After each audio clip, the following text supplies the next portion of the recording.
Hola, ¿qué tal? ¿Cómo andan? Espero que lo mejor que se pueda en este contexto. Vamos a seguir con las unidades, con los temas del programa.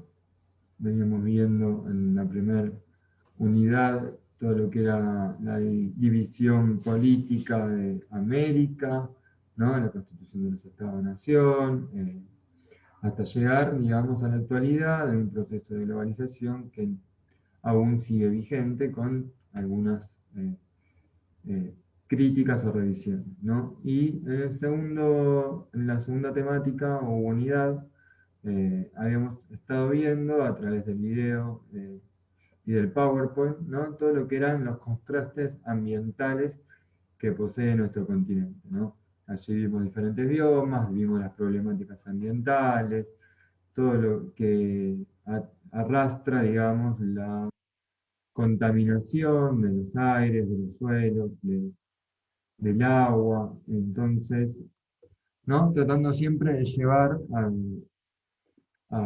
a problemáticas actuales, ¿no? A temas que están muy presentes y más aún eh, con los incendios que estamos viviendo en nuestro país, pero que son a nivel mundial, a nivel continental, eh, eh, y otras cuestiones ambientales que están muy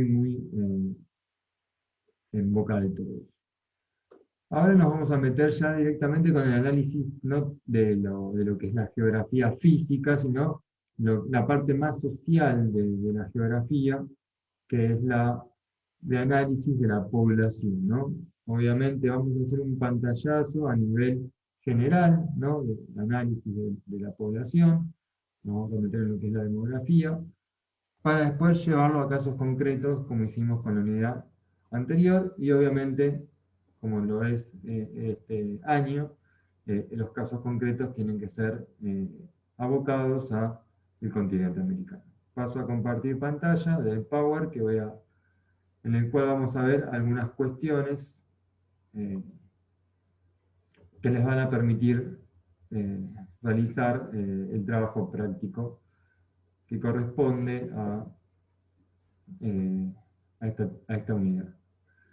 Bien, como les decía, la unidad 4 abarca población. Vamos a poner la presentación, así se ve mejor. Eh, Vamos a analizar las sociedades, ¿no? Para eso vamos a tomar algunos indicadores, vamos a ver lo que es la demografía. La demografía es justamente el estudio de las poblaciones, estudios que se hacen a través de análisis que tratan un poco de la economía, de la política, de diferentes variables, que pueden ser nacimientos, muertes, eh, edades, ¿no? El crecimiento poblacional, etc. Eh, y bueno, en este caso, una variable o un concepto muy importante a tener en cuenta cuando analizamos una población es la densidad. ¿Qué significa la densidad poblacional? Es cuántas personas eh, hay en un lugar determinado con respecto al espacio que ocupan, ¿no? Porque puede haber un montón de población, yo que sé, por ejemplo, Rusia o en China, pero si está dispersa en todo el territorio, la densidad demográfica no va a ser muy alta, ¿no? Ahora, si hay acumulación de población en un territorio, en un lugar determinado, ahí podemos decir que hay una densidad demográfica alta, ¿no? Como lo dice el PowerPoint, la filmina. ¿Cómo se saca esa densidad demográfica? Bueno, la cantidad de habitantes que hay en un territorio que podemos tomar, por ejemplo, no sé, la ciudad de Buenos Aires, que son casi 3 millones de personas, en una superficie que obviamente se mide en kilómetros cuadrados, ¿no? Y ahí nos va a decir cuánta densidad demográfica hay, cuán densa es la demografía en un lugar, ¿no? Siempre lo que hay que tener en cuenta es la medida del lugar donde se va a tomar, ¿no? Porque eso es muy importante No es lo mismo tomar la cantidad de población de todo el territorio argentino que de una ciudad altamente poblada como Ciudad de Buenos Aires o de AMBA, ¿no? Que se encierra allí un tercio de la población de nuestro país. Si uno va analizando otras regiones del país, va a ver que la demografía en general, la densidad demográfica es menor.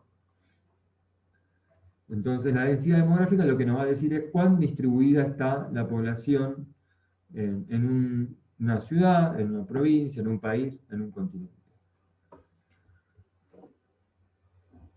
Y bueno, por ejemplo acá lo que vemos es, vamos a abocarnos directamente a nuestro continente, ¿no? La zona de los colores más fuertes, ¿no? Es donde hay mayor cantidad de población, mayor densidad demográfica por superficie, ¿no?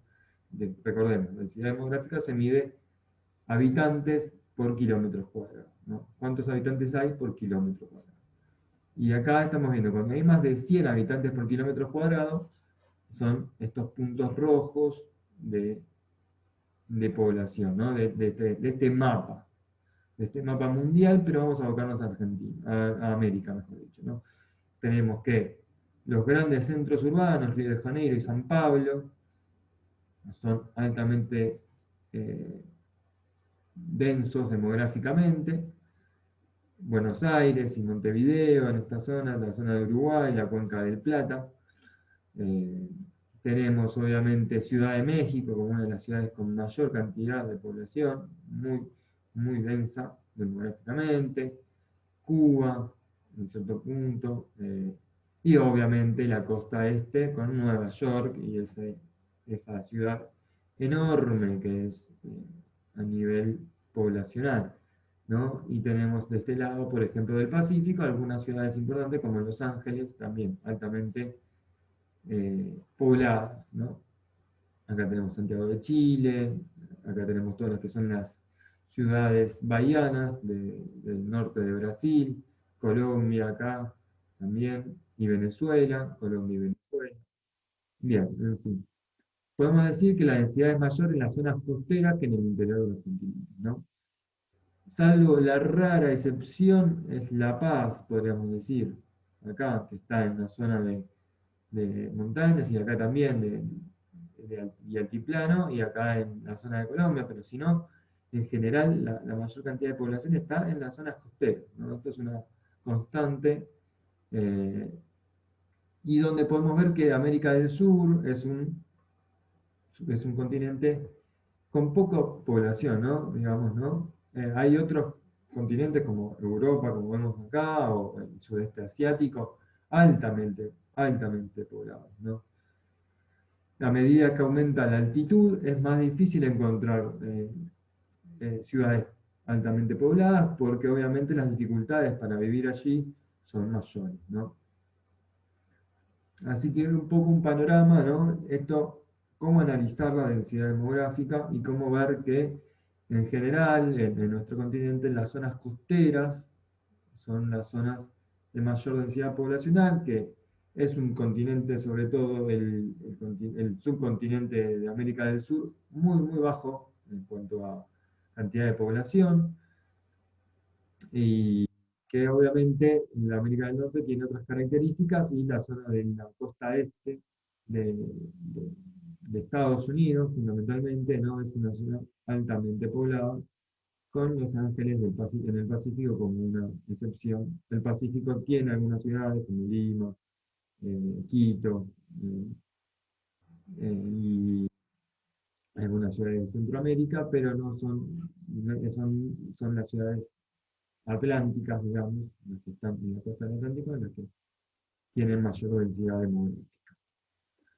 ¿Cuáles son los factores que inciden en el asentamiento poblacional? Eh, ¿Por qué hay mayor población en un lado y en otro tampoco? Bueno, ahí hay diferentes factores, ¿no?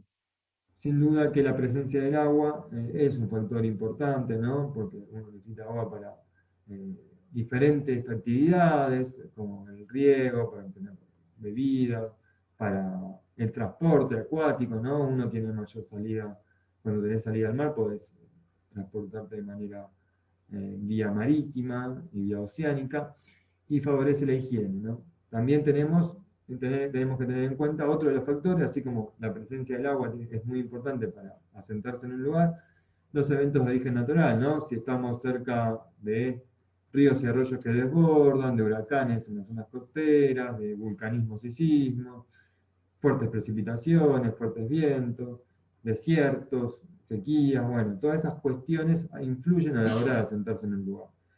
En realidad, en general, la gente no busca asentarse en estos lugares que son proclives a sufrir eventos naturales, catástrofes naturales, como vimos en la clase pasada.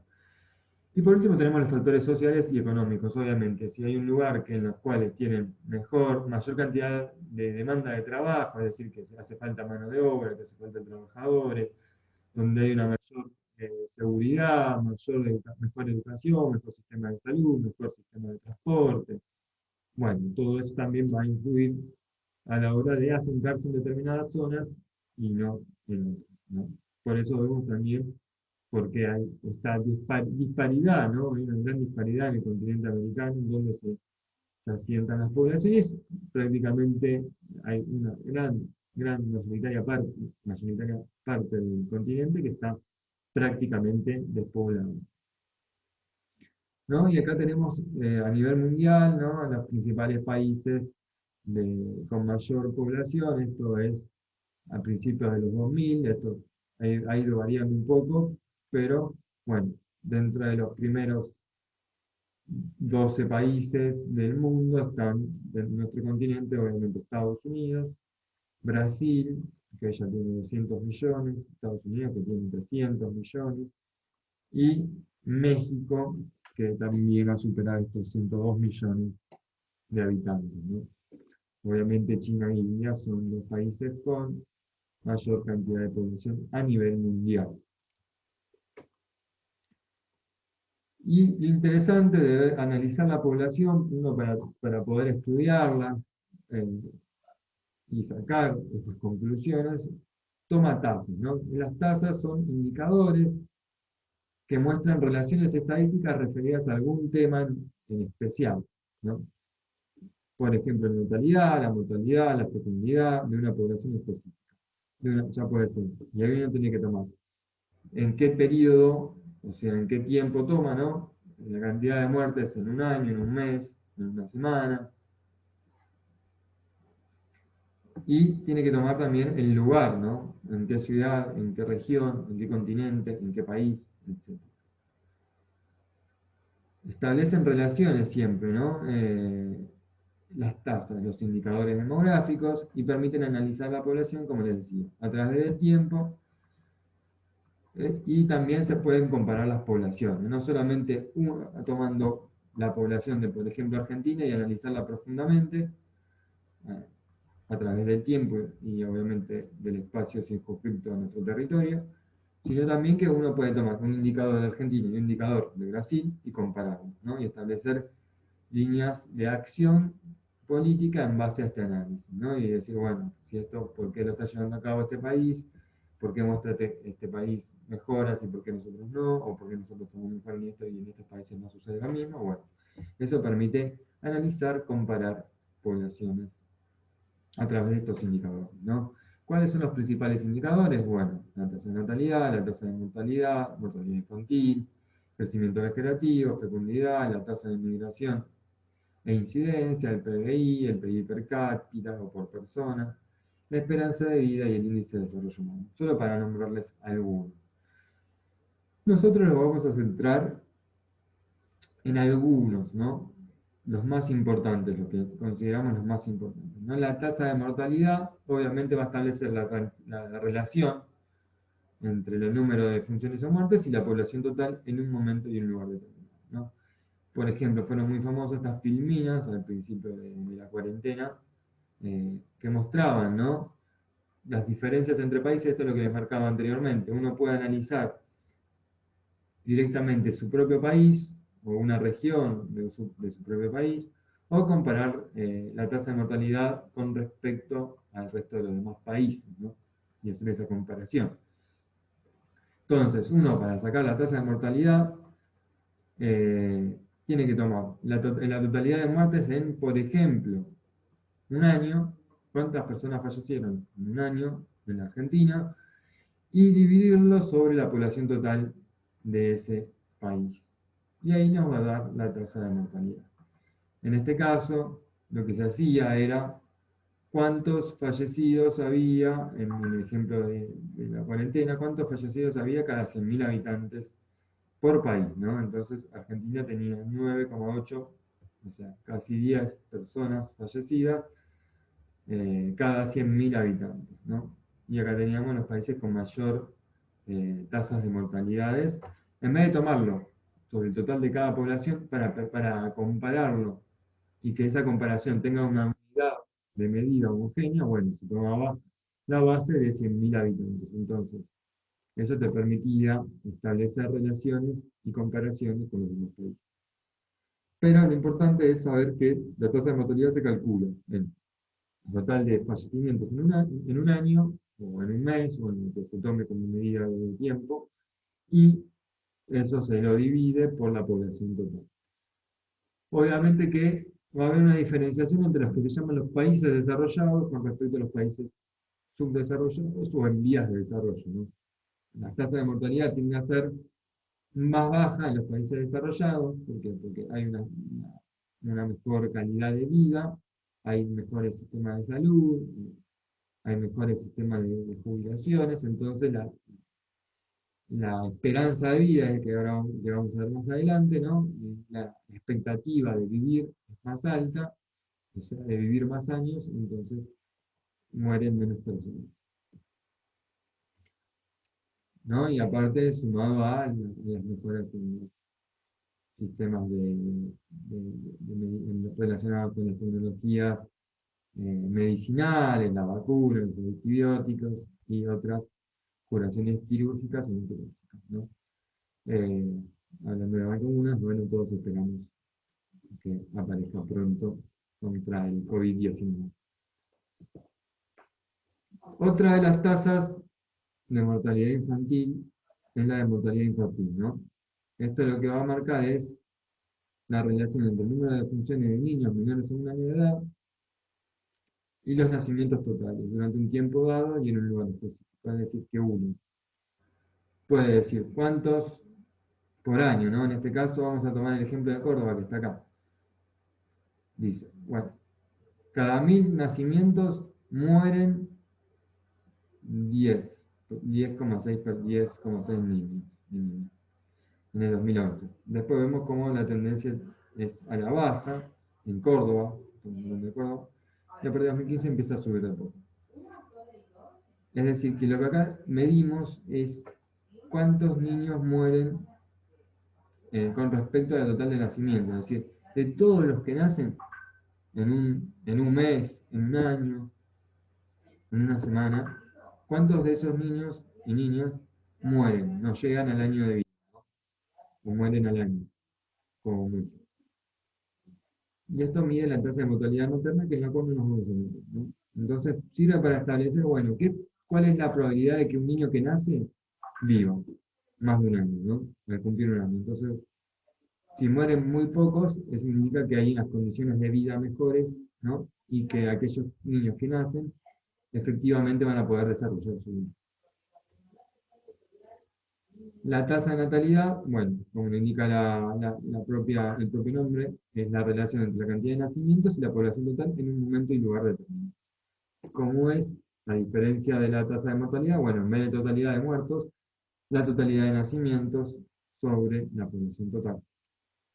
Y acá vemos la tasa de natalidad en la Argentina de cómo se mantiene relativamente estable entre el 18, después ya empieza a bajar casi que un punto porcentual hasta el 2013, sube en el 2014, baja en el 2015 y tiene una clara tendencia a la baja a partir del 2015, ¿no? Esto es cuántos niños nacen cada 1.000 habitantes. Eso también nos sirve a veces sirve marcar un parámetro, en vez de hacerlo sobre la totalidad, tomar cuántos niños nacen por 1.000 habitantes y eso después lo permite comparar con otros países.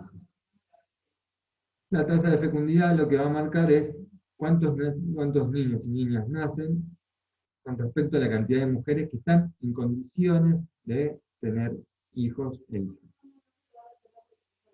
¿Y quiénes son las mujeres que están en condiciones de tener hijos e hijas? Están en condiciones, no implica que necesariamente tengan que tener hijos, ¿no? Y bueno, son aquellas mujeres que se encuentran en periodo de fertilidad, que es entre 15 y 49 años.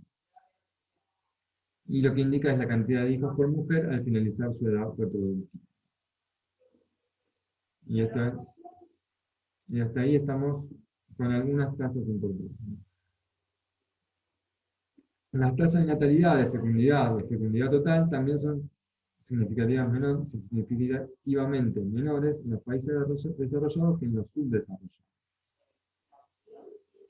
Eh, Ahí entran diferentes factores, ¿no? Acá uno puede hacer un análisis, sacar una radiografía de una sociedad con estas tres tasas: tasa de natalidad, de fecundidad, de mortalidad, eh, y a partir de ahí sacar conclusiones, ¿no? Ahí intervienen diferentes factores, ¿no? Los países desarrollados tienen tasas menores en natalidad, en fecundidad y en mortalidad por razones tecnológicas. Se encuentran principalmente la creación de múltiples métodos anticonceptivos cada vez más seguros en los países desarrollados. Entre las razones culturales se encuentra el acceso a mayor información sobre reproducción y métodos anticonceptivos, sumado a el ingreso de las mujeres a los ámbitos de educación terciaria universitaria, obviamente que atrasan las edades de casamiento, si es que se casan, y de tener hijos, limitando la cantidad de hijos. Ya no está pautado, ya por suerte salimos de ese modelo. A los 15 se casaban, a los 17 se casaban, a los 20 se casaban y a los 25 ya tenían 2 hijos, 3 hijos. Y obviamente entran las razones económicas productivas. La necesidad de buscar trabajo también trae consecuencias como las recién descritas, es decir, también la necesidad de tener otros ingresos monetarios, ¿no? De que trabajen ambos en las parejas, ambas personas de la pareja, lleva a que, bueno, a posponer, obviamente, que nazcan y tener hijos, ¿no? La esperanza de vida o la expectativa de vida es otro de los indicadores importantes, ¿no? Eso indica, ¿no? ¿Cuál es la cantidad de años que se espera que viva una persona según el lugar donde vive? Y eso va a depender, obviamente, de las condiciones sociales, económicas, del sistema de salud, del sistema de jubilación, etc. Aquí vemos un mapa de aquellos países que tienen una esperanza de vida, es decir, que las personas tienen una expectativa de vivir más de 80 años, entre 75 y 80 años, entre 70 y 75 años, y así sucesivamente. Vemos en la Argentina, mejor dicho, en el continente americano, que Canadá es el país con mayor esperanza de vida, es decir, que ahí una persona que nace en Canadá tiene una expectativa de vida, es decir, tiene una esperanza de vida en la cual se supone que va a vivir más de 80 años, ¿no? Tenemos después en Argentina, Brasil, Uruguay, Chile, Ecuador, Estados Unidos, México, algunos países de Centroamérica y del Caribe, que la esperanza de vida ronda entre los 75 y 80 años. Si uno vive en Argentina o vive en Brasil o en Uruguay, tiende a pensar y a esperar vivir entre 75 y 80 años.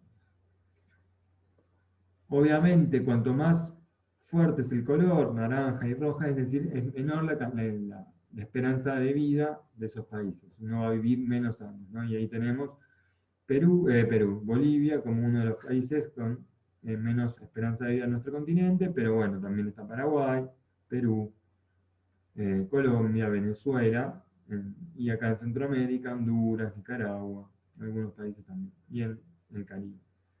Esto abocándonos siempre a nuestro continente, ¿no? Si uno va y ve a África, bueno, la esperanza de vida es muy baja, ¿no? Es el continente más pobre y con peores condiciones de vida, y bueno, eso se refleja. Con esto que queremos decir es que tener un buen sistema de salud, de educación, un buen sistema de jubilaciones, un buen una buena vida, una vida saludable, por decirlo de una manera, lleva a tener una vida más prolongada, ¿no? Y en aquellos países donde las condiciones de vida no son saludables, donde hay mucha gente en la pobreza, en la marginación, en la exclusión, bueno, obviamente eso va a afectar eh, la esperanza de vida que va a ser menor. Es decir, allí en esas condiciones, cuando uno tiene una peor calidad de vida, obviamente tiende a vivir menos. Otro indicador interesante a señalar es el crecimiento vegetativo, ¿no? El crecimiento vegetativo de la población es la diferencia entre el número de nacidos y el número de muertos en un lugar durante un año expresado normalmente en un porcentaje. Cuando los nacidos son mayores, la cantidad de nacidos es mayor que la de muertes, obviamente ese crecimiento vegetativo va a ser positivo. Si las muertes son mayores que la cantidad de nacimientos, ese crecimiento va a ser negativo. Ahora, si los nacimientos y las muertes son el mismo número, el crecimiento vegetativo va a ser cero o nulo. Y ahí tenemos la fórmula. Uno toma, por ejemplo, en un año, nacieron, no sé, 100.000 personas, murieron 90.000, eso lo divide por el total de la población argentina, y lo multiplica por 100 y ahí nos va a dar el porcentaje del crecimiento, en cuánto creció el porcentaje en porcentaje, es decir, creció, no sé, el 1%, el 2% de la población, el 0,1%, o decreció el 1%. Si al crecimiento vegetativo le sumamos la inmigración, es decir, aquellas personas que vienen de afuera, y le restamos la emigración a aquellos países que se van de nuestro país, el resultado es el crecimiento real o total, que puede ser también positivo o negativo. Entonces, si hay crecimiento vegetativo, le sumamos la entrada y salida de personas por emigración e inmigración, nos va a dar el crecimiento real o total. Es otro de los índices a tener en cuenta. En general, los países más desarrollados tienen un crecimiento vegetativo o nulo o muy, muy bajo, ¿no? Menos de 1%. Así vemos como Canadá, Uruguay, Rusia, Rusia no, perdón, Europa, pero fundamentalmente centremos en el continente americano. Bueno, el crecimiento es entre el 1 y el 3% en la mayor parte del continente. Estos son indicadores de países que se encuentran en vías de desarrollo. Los países subdesarrollados tienen un crecimiento vegetativo muy alto, es decir, nacen todo el tiempo sin ningún tipo de control. Obviamente, al nacer muchos, después pocos tienen una esperanza de vida. No todos llegan a tener una esperanza de vida alta, ¿no? Eso es lo que veníamos estableciendo anteriormente.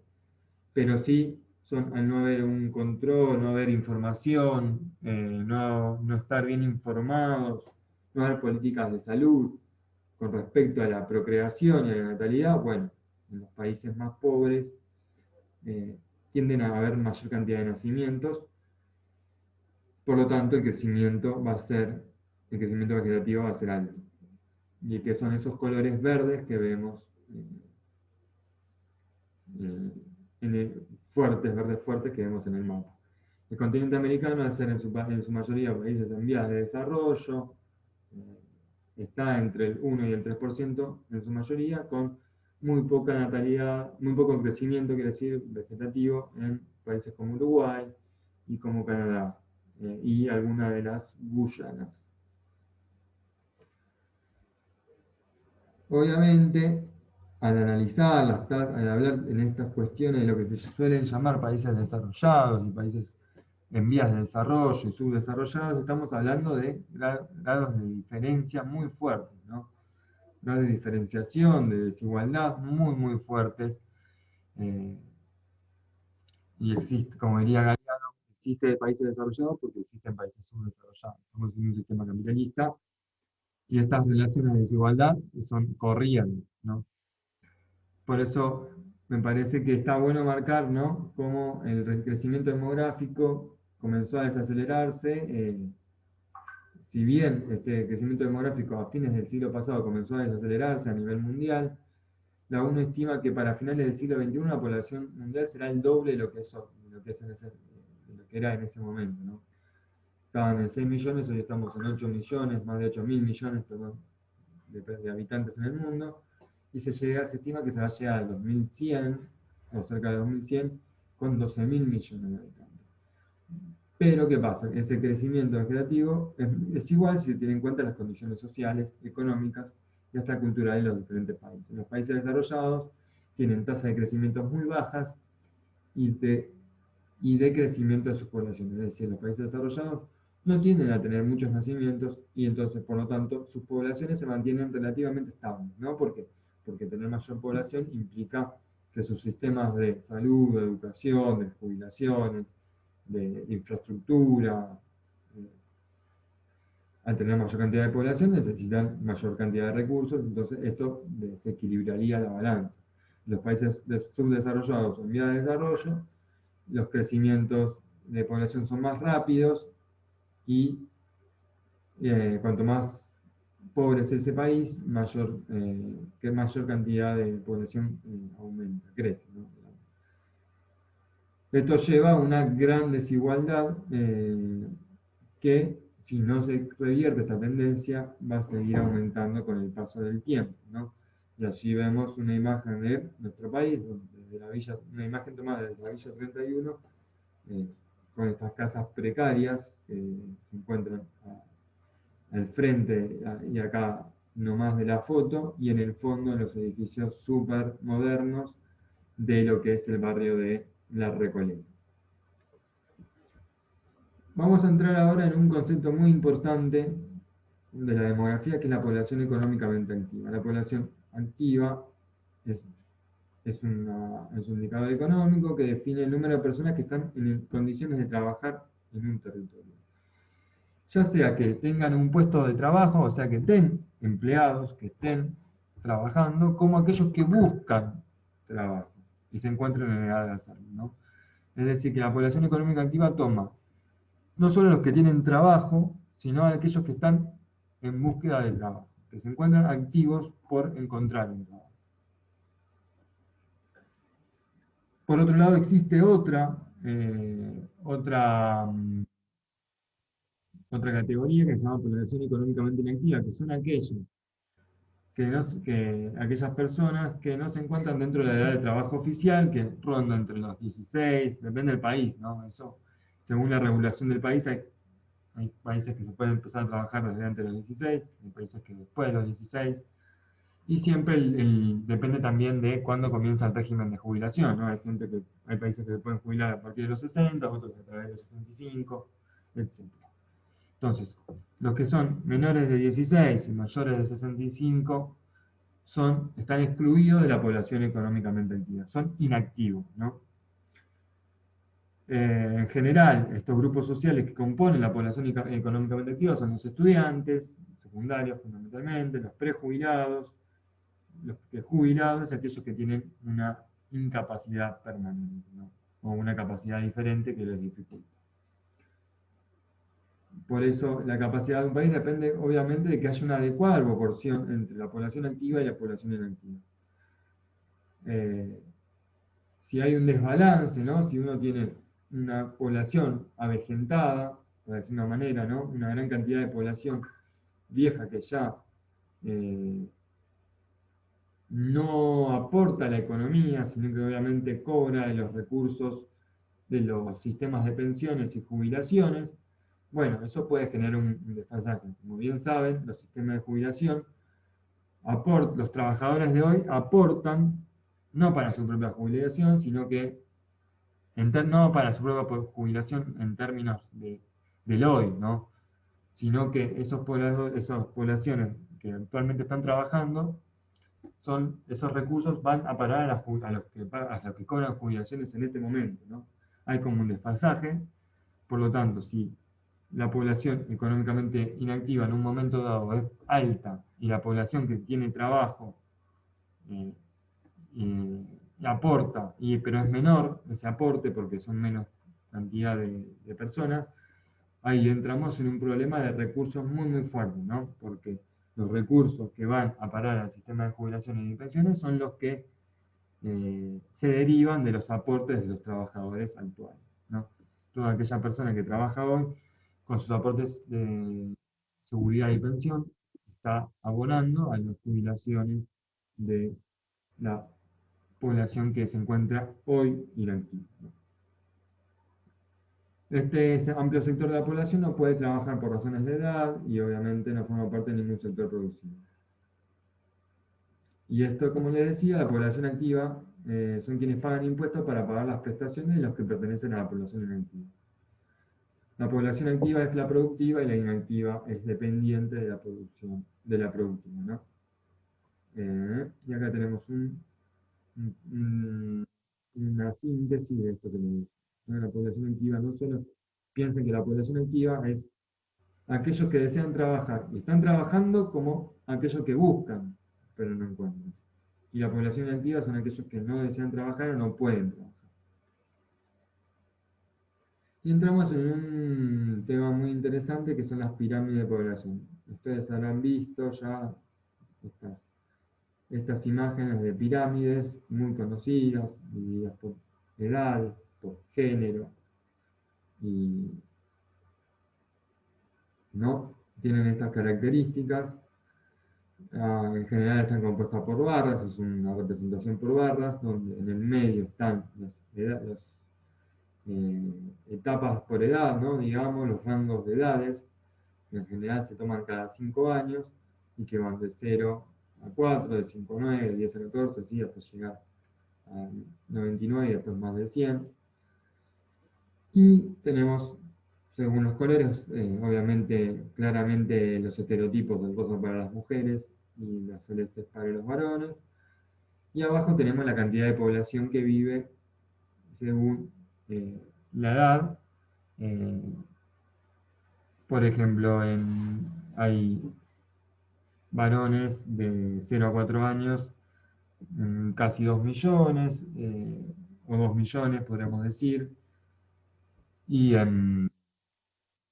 las mujeres en 2, un poquito menos de 2, 1,9, y así sucesivamente, ¿no? Uno puede analizar la población de un país, siempre en general se toman de países, en un momento dado, en este caso es del 2014, y en un país determinado como el Reino Unido. Y ahí podemos ver dónde se ubica la mayor, acá con esto podemos sacar dónde se concentra el grueso de la población. Si tenemos una base de la pirámide muy alta, muy ancha, es porque hay una tasa de natalidad muy alta de una población joven, y si tenemos arriba de todos en la cima una cima muy ancha, significa que hay una población claramente envejecida. Bueno, nos muestran, bueno, obviamente cómo está compuesta una población de un país determinado según su edad y según el sexo. Y esto es lo que les decía, ¿no? Acá tenemos las 3 típicas pirámides de población que según los países, según el desarrollo, el nivel de desarrollo que tenga el país, ¿no? La primera pirámide es la de forma de pagoda, se llama la pirámide progresiva, donde tenemos una base muy ancha y una cima muy angosta, casi que es un triángulo. Son las pirámides de población de países subdesarrollados, ¿no? De aquellos países más pobres, ¿por qué? Porque tienen una alta tasa de natalidad, tienen una población muy joven, pero una esperanza de vida muy baja. Observen cómo se achica la pirámide a medida que va aumentando la edad de años. Por lo tanto, tienen una alta tasa de mortalidad, una alta tasa de natalidad, ¿no? Y una esperanza de vida baja. La pirámide del medio son aquellas pirámides de forma de bulbo de los países eh, desarrollados, ¿no? Tenemos ahí una pirámide concentrada en una población con baja tasa de natalidad, con una baja tasa de mortalidad y concentrada en los rangos medios de edad, ¿no? Pueden ser poblaciones que tienen su mayor población, digamos, su mayor, están más, la población está más centrada en rangos de edad entre los 40, los 50, ¿no? Y los países, como lo decía, los países desarrollados tienen una tasa de natalidad baja, controlan que no haya un gran crecimiento de población, tienen una tasa de mortalidad muy baja por los sistemas de salud, de pensión, por una mejor calidad de vida, y tienen una población que tiende a ser envejecida, ¿no? Una población envejecida porque no nacen muchos, no mueren muchos, y la población se concentra en los rangos medios de edad. Y la última, la pirámide de forma de campana, ubicada, es aquella de los países en vías de desarrollo, ¿no? Los países en vías de desarrollo que tienen un problema de que tienen una tasa de natalidad muy alta todavía, pero han mejorado mucho la tasa de mortalidad. Es decir, si uno va acercándose a la cúspide, todavía ahí han mejorado, por las condiciones de vida han mejorado, por lo tanto, no es la misma forma que la pirámide en forma de pagoda progresiva de los países subdesarrollados. Todavía no pudo controlar su tasa de natalidad, no pudo regular su tasa de natalidad, pero sí su tasa de mortalidad. Y la esperanza de vida obviamente es mucho más alta que la de los países subdesarrollados y tiende a acercarse a la de los países desarrollados. Esas son las tres formas que les decía: la pirámide estancada o de campana, la regresiva o la pirámide progresiva o de campana.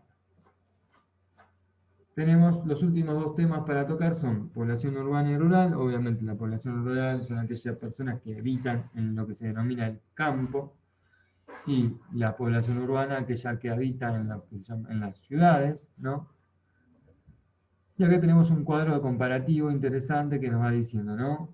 En general, por definición, bueno, ambas definiciones acabamos de ver, la dimensión, ¿no? En general las poblaciones rurales no están no tiene una densidad poblacional alta, ¿no? Todo lo contrario, no mucha gente vive en el campo, ya estamos a partir del proceso de industrialización, de la revolución industrial, del siglo XIX para acá, fin del siglo XVIII, principio del XIX para acá, vemos cómo las poblaciones tienden a la urbanización, ¿no? Tienden a ir del campo a la ciudad, donde hay mayores posibilidades de trabajo, etc.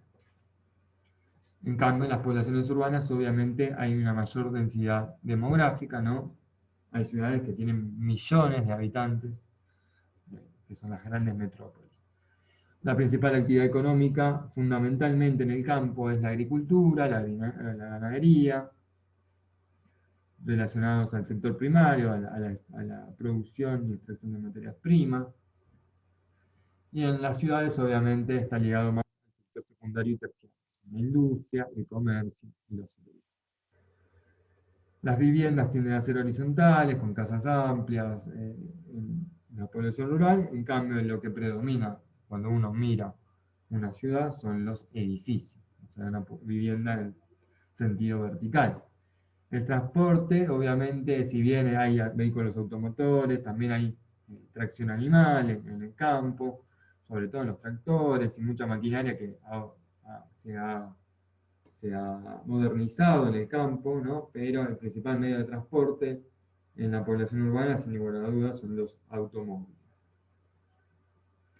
Ventajas y desventajas de cada una de las poblaciones. Podemos decir que el medio ambiente no sufre grandes daños en la población, en las zonas rurales, el costo de vida es menor, se sufre menos estrés, hay un ritmo de vida más tranquilo, podemos decir, en rasgos generales, ¿no? También hay condiciones de explotación, de trabajo rural casi esclavo, pero sí el ritmo de vida es mucho menor, menos estresante que el ritmo de vida que hay en las ciudades, ¿no?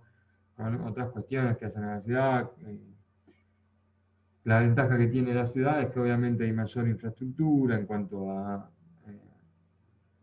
calles, obras de sistemas potable de agua, de cañerías, de servicios esenciales como gas, electricidad. Hay una mayor tasa de empleo, es decir, hay mayor posibilidad de obtener empleo y de conseguirlo, y tiene a su alcance todo tipo de productos, ¿no? En la ciudad encontrás todo lo que necesitas en general. Y obviamente, como desventajas, para la población rural se cuenta con menos recursos económicos y tecnológicos, hay menor oportunidad de empleo y condiciones de educación y salud son más precarias, no hay tantas escuelas, no hay tantos sistemas sanitarios, etc. Y en las ciudades, lo que le veníamos nombrando, lo que vimos un poco la clase pasada, mayor contaminación, el aire, el suelo, se sufre más estrés por el ritmo de vida, y el costo de vida es mucho mayor en el sentido de que, obviamente, esas consecuencias terminan perjudicando en la esperanza o la expectativa de vida, eh,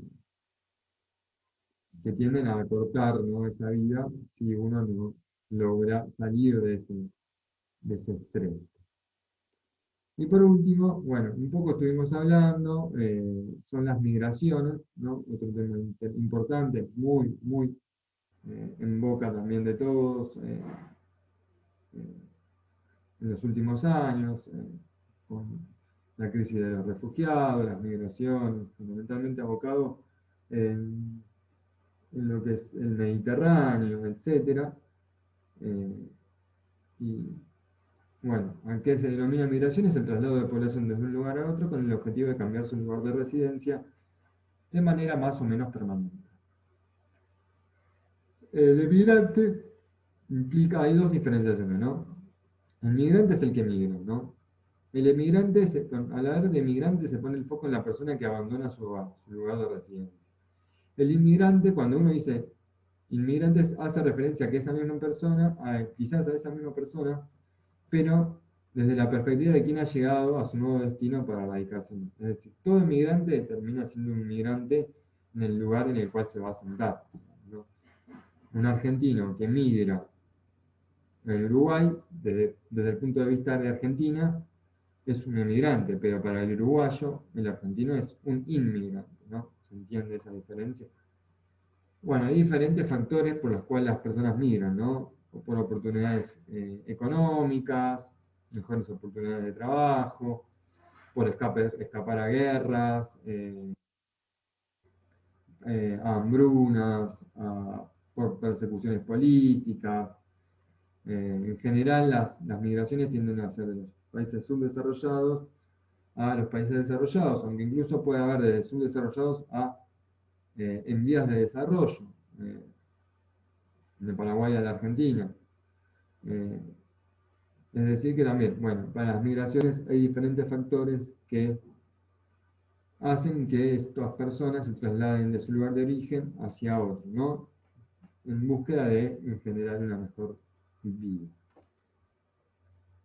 Y las migraciones son una gran problemática actual, ¿no? En la actualidad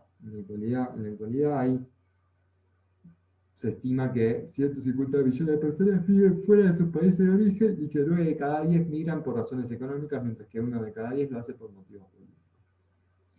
De todos modos, en porcentaje, esta cifra de población que se desplaza de un lugar a otro en busca de trabajo no es tan alarmante, apenas el 1,5% de la mano de obra.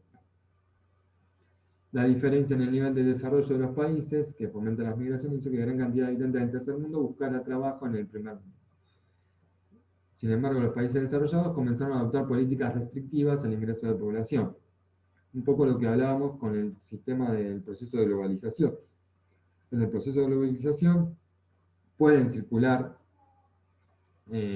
libremente los capitales, libremente los recursos, los productos, pero no puede circular libremente la población. Hay medidas muy claras de restringir el movimiento de personas.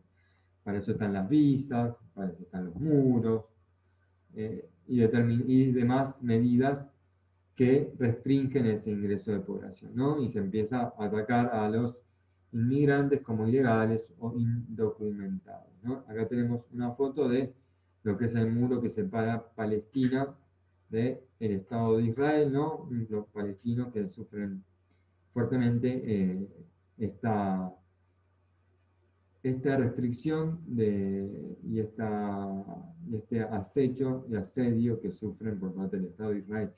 Pero sin ir más lejos, el muro que existía ya en parte entre Estados Unidos y México es una de las fronteras más calientes de todo el país, de todo el mundo, quiero decir. Y bueno, que Trump alentó a seguir expandiendo ese muro y obviamente acusando como chivo expiatorio a los inmigrantes, sobre todo aquellos inmigrantes ilegales o indocumentados.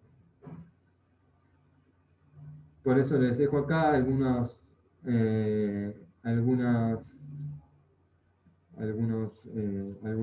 recursos, algunos videos, bueno, cómo se utiliza siempre a los inmigrantes como chivo expiatorio, ¿no? Como los culpables de los males en un país. Primero se los llama cuando se necesita mano de obra, y una vez que empieza a haber alguna crisis económica en este país, bueno, ¿a quiénes son los que se le echa la culpa de forma inmediata? A esos inmigrantes a los cuales se llamó para que vengan a trabajar, ¿no? Una doble vara y una hipocresía por parte de las sociedades y de las personas humanas, ¿no? Cuando en realidad tenemos que ver, por ejemplo, en forma irónica y en forma sarcástica, el video de los Simpsons en el cual el alcalde le echa la culpa de todos los males a los inmigrantes, eh, cuando aumentan los impuestos por la patrulla anti-osos. Y después dos casos muy, muy traumáticos, ¿no? De cómo es la vida del inmigrante, que no es una vida nada fácil, cómo llegan los inmigrantes de Centroamérica y del norte de Sudamérica, ¿por qué no?, a Estados Unidos, cómo quieren pasar la frontera, cuáles son esas vivencias, y cómo se suben a lo que se llama el tren de carga La Bestia, ¿no? Cómo hacen ese viaje de este tren que abarca todo México hasta llegar a la frontera con Estados Unidos, ¿no? Las dificultades, ¿no? Cómo es esa vida errante. Y obviamente el otro tema que también ha estado muy, muy fuerte en los medios, que es la de los de refugiados que vienen de África y de Medio Oriente, de todo lo que es la zona de Siria, que ha atravesado una guerra civil muy, muy importante, ¿no? Cómo se lanzan en estas balsas, en estos buques muy precarios, en estos buques, no, en estas embarcaciones muy precarias, tratando de llegar a Europa, ¿no? A llegar a estos países. Siempre vean cómo se busca llegar a esa imagen idealizada de países como Estados Unidos o Europa, que es cierto que tienen mejores condiciones de vida que los países de los cuales huyen o de los cuales escapan. Y por eso me parece que es un tema muy interesante a tratar. Bueno, con esto llegamos eh, a ver todo lo que hace a la unidad 4, a los contrastes sociales, demográficos que hay en el continente americano. La idea es poder analizar las sociedades americanas en el trabajo práctico a partir de estas herramientas que así que espero que anden bien, nos estaremos viendo pronto, esperemos que esto termine lo antes posible. Así que igual de todos modos nos mantenemos en contacto vía mail, saben que me pueden encontrar. Les mando un saludo y nos estamos hablando.